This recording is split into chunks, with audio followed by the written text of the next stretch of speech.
Ugh, I have so much to do. I have a pile of clean laundry I don't want to fold. I have a wig I have to style for a convention next week. I have several friends left on red and 69 incomplete projects. I wish there was a way that I could avoid my responsibilities without bed rotting, eating my feelings, and playing Love in Deep Space. My dream locket. I can make a video about a nostalgic piece of media that reminds me of a time when I didn't have these responsibilities. It's been a while since I've done this. Here we go. Locket of Dreams. I've been a little depressed. Take me to my channel where I can decompress.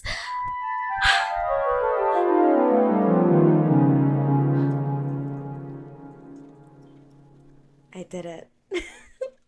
It worked. Hello, hello, welcome or welcome back to my channel. My name is Kennedy, and today we're going to be talking about Kelly's Dream Club. It feels like it's been so long since I filmed a video. I was kind of away from social media for the last couple of weeks because I was planning and I was in a dance performance. So I wanted to focus on that, but I am very excited to be back, and I'm very excited to come back to my channel and see 1.6 thousand of you guys. Oh my god.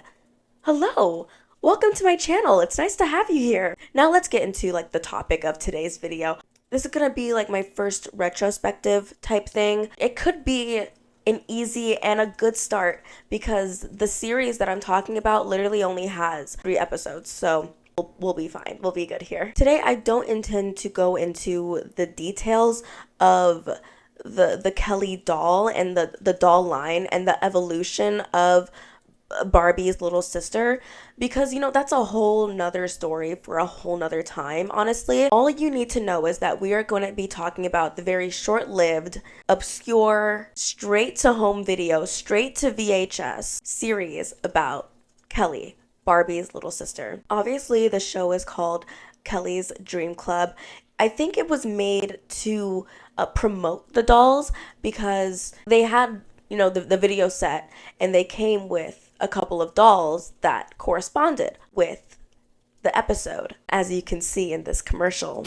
Now Kelly and her friends star in their very first video. Kelly's a princess. Chelsea's a fairy. 2 stories in 1 video. You can play out their magical adventures. Kelly Dream Club video gift set comes with $2 plus a locket for you, found in the Barbie aisle. It was directed by Phil Roman, who also directed Simpsons, Garfield in Disguise, and Garfield's Babes and Bullets.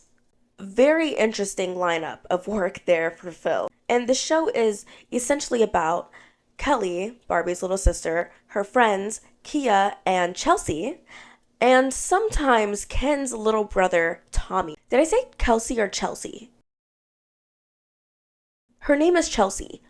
For now, they changed her name to Becky later on, but that's for later. The theme song, Personally, I love the theme song so much. I think it belongs at the same table as Strawberry Shortcake. You know that one. I think the Kelly's Dream Club theme song definitely belongs at the same table. It was by Nathan Wong, but unfortunately the singer is not credited. If you're out there and you sang Kelly's Dream Club, you're a real one. Thank you for your service. Consisting of a total of 3 episodes, the show ran from 2002 to 2004. The first set that we're going to talk about is what I call VHS 1. This is the tape I had as a kid. This was my comfort movie before I even knew what a comfort movie was. It was on a VHS tape that came with 2 dolls. My version had Fairy Kia and Princess Kia. Over the years, I got a new VHS/DVD player for my room, and this VHS tape was the first thing that I played on it. Unfortunately, the device destroyed that tape, and I was never able to recover it or watch it ever again. I have to be so honest, I was so heartbroken when this happened, and I literally forced myself to forget that the show even existed, so it wasn't as painful. So imagine how I felt when I rediscovered it over 10 years later. Hearing the theme song made me feel so comforted, and it felt like I was, 3 years old watching this VHS tape for the first time again. So, once a comfort movie, always a comfort movie. So let's just jump right into the episode. Episode 1 is Sparkle Fairy Surprise. Kelly, Kia, and Chelsea are playing fairies in the backyard. They made these cute little wings and they slid down a slide and went down like a zip line. It's so cute. But then Barbie comes in, the big sister comes in and reminds them all that they have a lemonade stand to set up. And then the girls start arguing about what color to paint the box. Kia wants to make it green, Chelsea wants to make it blue, Kelly wants to make it sparkly. It's mayhem. What are you gonna do? Very quickly, they get tired of arguing and decide to just start playing fairies again. Oh, let's just go back to playing fairies. Yeah. But then they thought, why stop there? Why not just use our dream lockets and become real fairies? So they do this chant, and it's unique to each episode and their plots. This one says, Locket of dreams, help us to fly as beautiful fairies high in the sky. And then they teleport to the land of Sparkle Fairy. Now, you could say that these girls have like a really active imagination and that's what allowed them to go to the land of Sparkle Fairy, but I am fully convinced that, they were able to combine their magic because they were holding hands, running in a circle and chanting this all together. That's witchcraft. Kelly's dream club is actually a coven. So they teleport to the land of Sparkle Fairies and they arrive in this black and white world that becomes painted with color by fairies. They meet a fairy named Ruby who is clumsy and ditzy. You better stop! And she sends them on their magical journey to become fairies themselves. She sends them with a map and her personal satchel. I love the cave scene because of its crystallized interior and like the echoey footsteps. It scratched the right part of my brain as a kid and it still does as an adult. However, the cave scene is also very stressful and it's mostly because of Chelsea. Chelsea's free! She just starts running in the dark aimlessly and inevitably gets lost. So Kelly and Kia have to find her using a very plot convenient seashell flashlight. After they navigate through the cave as a team, they reach the big lake, the huge pond or whatever. They wonder how they're gonna cross the pond. They have no tools to cross this pond. They still have their toy wings on their backs and they can't fly. But it's no problem because some more plot convenient swans roll up and they offer them a ride across the pond without any compensation, just out of the kindness of their swan hearts. They reach the gates of the Garden of Jewels and they are greeted by the God of Fairies. I don't quite know her name, I'm sorry. The God of Fairies has the girls solve a riddle before they can get their wings and earn their crystal gems. What jewels shine on their own, but sparkle greatest together? The girls solve the riddle and grow a new appreciation for friendship and cooperation. The answer is friends. Friends shine on their own, but they sparkle greatest together. And then they are able to earn their crystal gems and become real fairies. And I just have to say, their fairy dresses are so fabulous. Kelly's silver dress with the high pony is so fierce. They start to color the world with their new powers. The girls find this flower and they begin to color it together. Kia makes the stem green, Chelsea makes the petals blue, and you would think that Kelly would turn the middle pink or yellow or something, but no, she puts her little crystal wand down and just adds a little sparkle, little ting. Which, I don't know, it might be just as useless as it is iconic. They also set up a future episode of the girls coming back to Fairyland when Ruby says, "Your wings will always work here." Promise to come back. Your fairy wings will always be good here. We'll come visit. But we never get to see them come back. They fly around a little bit more and color the world for what seems like 2 fairy minutes before deciding to go back to the real world and set up their lemonade stand. Now, they do have to say a chant in order to return back home, and this chant repeats in every episode. Locket of dreams, this sure was fun. Now take us home, our time here is done. So they're able to set up their lemonade stand by decorating it how they all want to decorate it. Barbie and Ken's little brother Tommy come and visit their lemonade stand. The end. Opinions. My nostalgia glasses are on and they are thick when it comes to this episode. This one was actually my personal favorite as a kid, and it's still my personal favorite as an adult. I didn't really care that the plot may as well have been vegetarian because there were no stakes. I was obsessed with those crystal pointed wands. The jokes aren't very funny, but even as a kid, I don't remember being particularly humored by the show. I was just enamored by the worlds that they were discovering. It was, and it still is, very captivating. And that brings us into the next episode. Episode 2, 3 Princesses. Kelly, Kia, and Chelsea are at the daycare ? Playing dress up. I should mention that all of the girls have different base outfits than from the first fairy episode. Like Totally Spies, they change their basic outfits and actually experiment with different color combinations. For Kia and Kelsey specifically, Kelly I think is still wearing pink. Hold on. Are those the crowns from Sparkle Fairyland? Maybe they did go back and we just didn't see it. While they're dressing up, they stumble upon some princess dresses and start to pretend to be of royalty. Barbie comes in and tells the girls that she's about to bake some cookies. And the girls want to help, but they realize that they have to clean up the huge mess that they had made. But we have to put everything away first, right? That might be a good idea.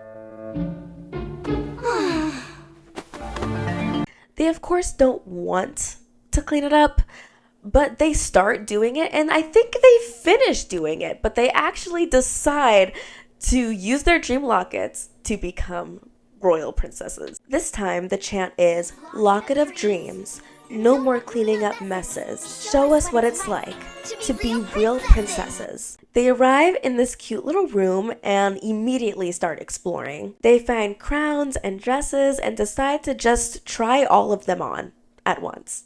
And honestly, so real. Let's try everything on. Jay-Z, I'm fly with it. C-I-T-Y with it. Right cheek, left cheek with it.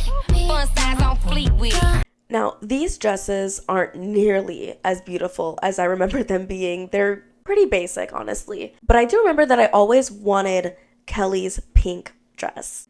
And then this dude, literally named the Royal Organizer, comes in and calls the royal maids to tidy up the room that they had just destroyed.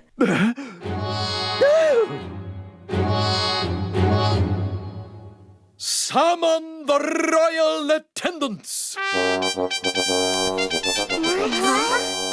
Cooking and cleaning and cleaning and cooking. Cooking and cleaning and cleaning and cooking.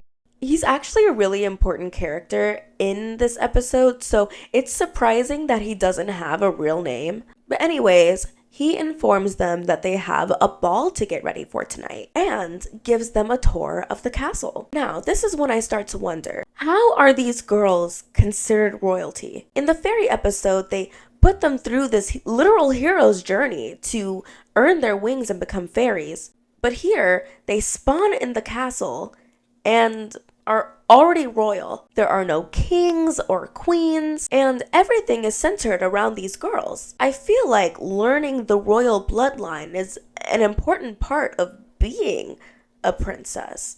Not that I have personal experience or anything. Moving on. He shows them the royal kitchen and bakery, where they're baking cookies, pies, and cakes.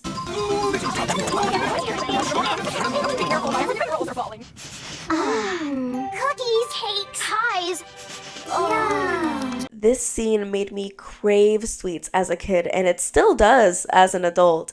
I can literally smell the sweets through the screen. The girls want to help, but the royal organizer said that they can't because they'll mess up their pretty gowns. So instead, he tells them to go practice their royal wave. They appear to have been practicing their royal wave for a long time because Kia says, Is it me? Or is this starting to get a little silly? which is genuinely hilarious. I think it's one of the funniest lines in the entire series. From the balcony, they see a playground and immediately run down to play. They start going on the swings and having a good time before the royal organizer catches them, of course. He races over to stop them from playing. The girls explain that they just wanted to have a little fun. The royal organizer said, "Why didn't you just say that? We have people that can do that for you." To which he summons the royal funsters, which are people that have fun in place of the princesses. Summon the royal funsters!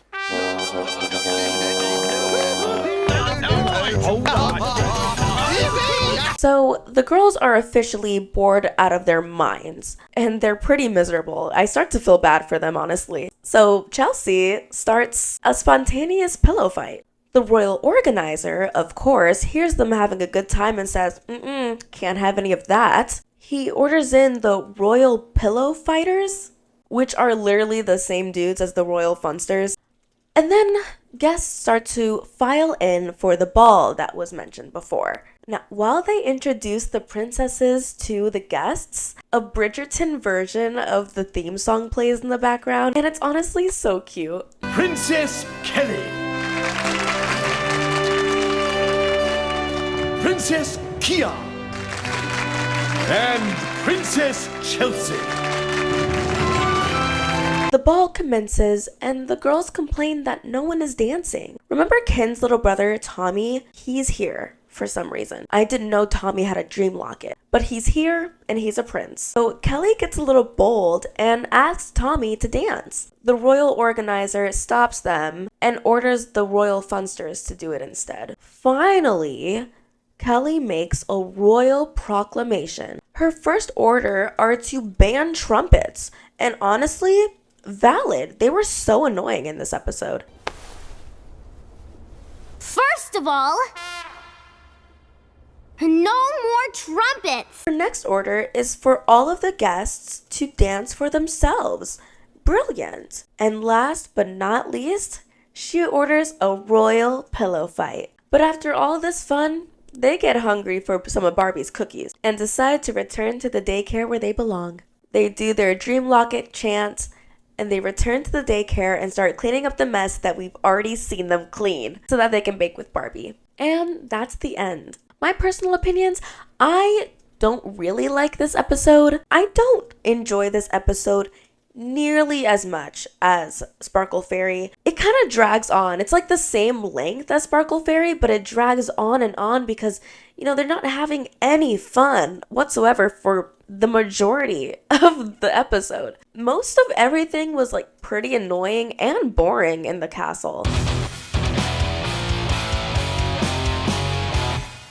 So that brings us to VHS 2. This one came out 2 years after the first one. I actually had no idea that it existed until I was preparing for this video. It seems the series got an unnecessary reboot for some reason. For this singular episode, the animation got this makeover where all of the girls have like lemon-shaped heads, and this is when they changed Chelsea's name to Becky. The theme song looks identical to the original, but it has a completely different animation style. Also, instead of having 2 small episodes on one VHS, they had 1 small episode and then looped it. Also, maybe it's just me, but it sounds like the theme song is pitched down from the original. I'll do a side-by-side and you can tell me if you're hearing it too, but it just sounds different. In the candy dream club.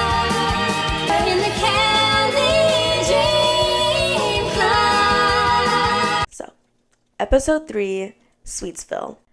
Kelly, Kia, and Becky are at a local amusement park with their guardian, Lisa, who looks like she could be Becky's older sister. They start talking about everything they love about the park, with an emphasis on sweets. Lisa asks them if they want cotton candy. So they go to the cotton candy stand, and discover that they only have one serving left. This to me is the funniest part of the episode because the girls act like they've never heard of the concept of sharing before. When Lisa says that they could share the serving, the girls start groaning like it's some sort of punishment. What brats? You can share. Share? Lisa literally asks, "What's wrong with sharing?" And Becky quickly answers, What's wrong with sharing? Everything. Because somebody's getting more of something that could have been all mine. I'm screaming. That is so funny. This prompts Kelly to imagine a world full of sweets and everyone can have candy. And they activate their lockets. This episode's chant is, "Locket of dreams, show us the way to a world full of candy. Take us today." This is also the first time that I've seen them do this chant in an extremely public place. In the fairy episode, they did it in Kelly's backyard.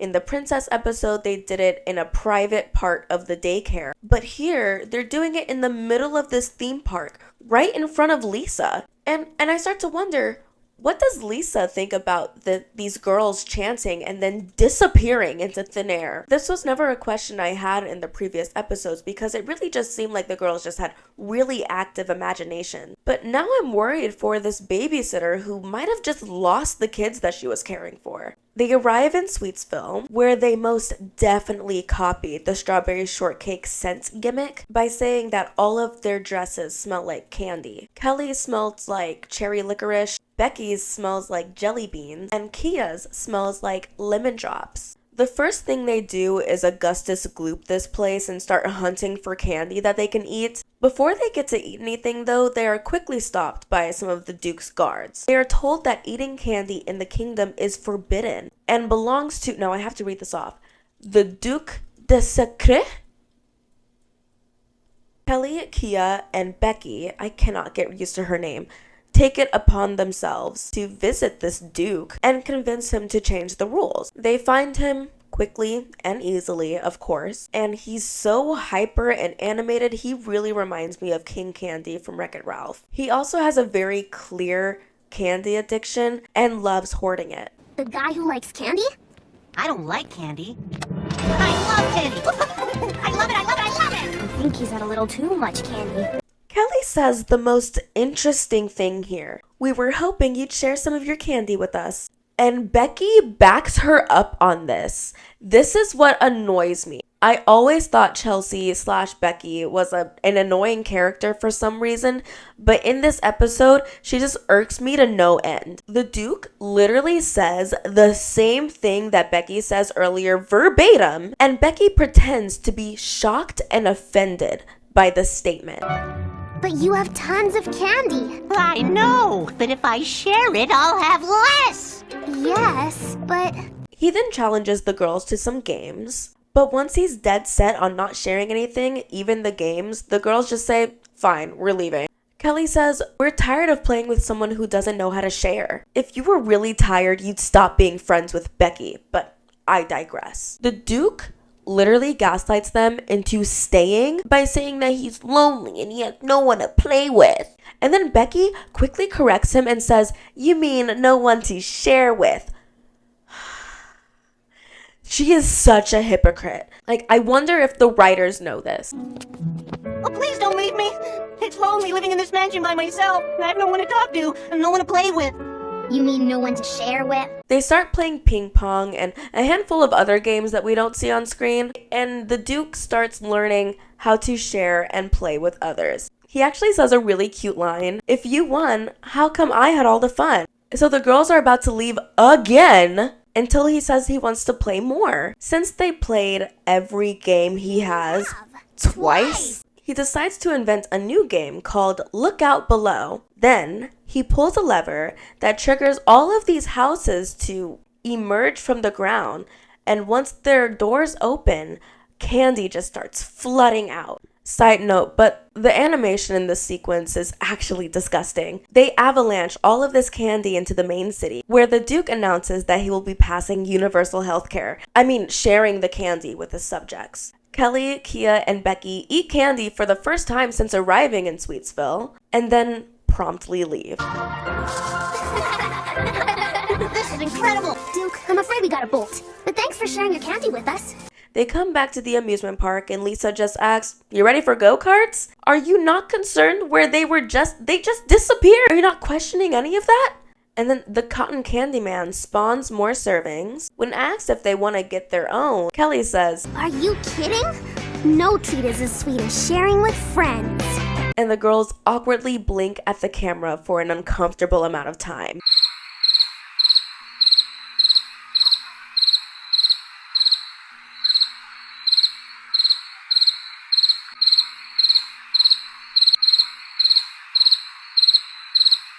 Personal opinions on this episode, I hate it. I hate the animation. I hate the story. I feel like it's nowhere near as magical or fantastical. It's just not as good as the first two, and that's not even nostalgia. It's just like genuinely bad. It's genuinely a bad continuation of the series and a bad characterization of these characters. Kia doesn't even like do anything super important here. Becky just gets on my nerves because she's such a hypocrite. So, that's it.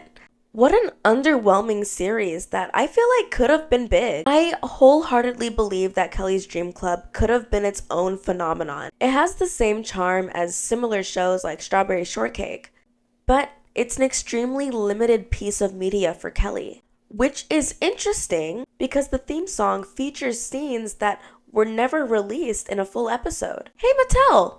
Where's the pop star episode? The gymnast episode? The Pegasus episode? It's giving unreleased and canceled projects. It's a shame that it didn't get the hype that it deserved. For many people, like myself, these episodes, specifically Sparkle Fairies / Three Princesses, have stuck with us for many years. Many of us watched it on repeat as kids. This review on Letterboxd from user Nikki is probably the experience I relate to the most. I'm just so happy that I was able to rediscover the first 2 episodes after I literally blocked it out of my brain because of the traumatic events of it being destroyed. Ever since Kelly's Dream Club has been back in my life, I feel like I've been a happier human being. And I hope that unpacking these episodes today did the same thing for you. So, yeah. Thank you so much for watching. This was really fun to revisit and dive into. Before I go, I do have an exciting announcement for you guys. Thanks to you, I am able to go live on YouTube now. And I have started a live series called Ken's Canopy. As you can see. This is where I relax under my canopy and start chit-chatting with you guys about random things. I don't plan on wearing makeup for any of these live streams or dressing up any sort of way. I want it to be a relaxing, unscripted environment where we can just talk. I host Ken's Canopy every Tuesday and Thursday at 9:30 p.m. Mountain Standard Time. I know that's pretty late, but it's like a late night after hours debriefing, if you will. Thank you so much. This was Kennedy. Well, guess I have to go to the real world now. Locket of Dreams. This sure was fun. Now take me home. My time here is done.